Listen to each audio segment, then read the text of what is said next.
because you feel safe that you're connected with the mother. You're one with the mother. If you are the mother, you're one with the mother. You feel safe like that. But to have that Faustian deal, power, safety, you got to imitate her. But the price you pay is sell your soul. So you don't have your soul. Well, it's buried, it's wounded, and to maintain that status, you see it outwardly and imitate the mother. Do the repetition compulsion. So in other words, the proxy of you cries for love, and you shame them the way mother shamed you. So normally we're crying for love, but we don't want to know it. So we find someone else wanting love. We shame them the way the mother shamed us. So it's a double insult. You're shaming your soul and shaming others. You're hurting yourself and you're hurting others, but you feel important doing it, kind of thing. So that person feels safe imitating the mother. Now, if they have that's called narcissism, of course, or bullyism, or any kind of negative personality, basically, then from that kind of place, it's addictive. Narcissism is addictive. Okay. Now, so from that kind of place, you're one with the mother. So for a moment, for a blip, you feel safe. So now you're going to blip up the time when you were one with the mother, and you get the chemistry that pushes back the pain they feel.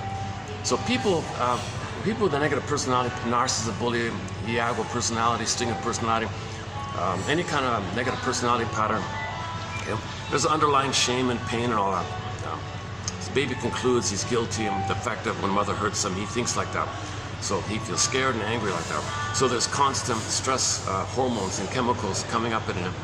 But if he can play the mother and do something to replay the imagination, the fantasy of when he was with one of the mother, then for a moment he can blip up the safety of the bliss that he felt in the uterus when he was one with the mother. If he can blip up those chemistry feelings of when he's one with the mother, that'll push back the pain that he's feeling. Now he's addicted, he's dependent. The only way to push back the painful feelings is to repeat this thing that had happened to him, but this time he'll play the active mother to be one of the mother, but he have the power of the mother, so he'll say being the mother, like that.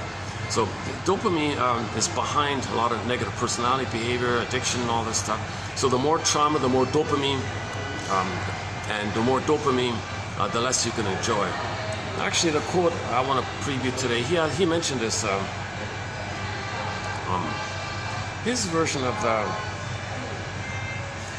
he also says that his version of the teeter-totter thing is, he's got these two guys here have a different version of Lemke's teeter-totter. Their version of the teeter-totter is, it's hard to balance, it's hard to have like a healthy balance between serotonin, oxytocin, and activity. The tendency seems to be, if you're hurt, you're going to be too much in dopamine mode. So you don't have the love, feeling, connection, happiness mode. Now, if you are in the connection, happiness, love mode, you're not too manic to chase things.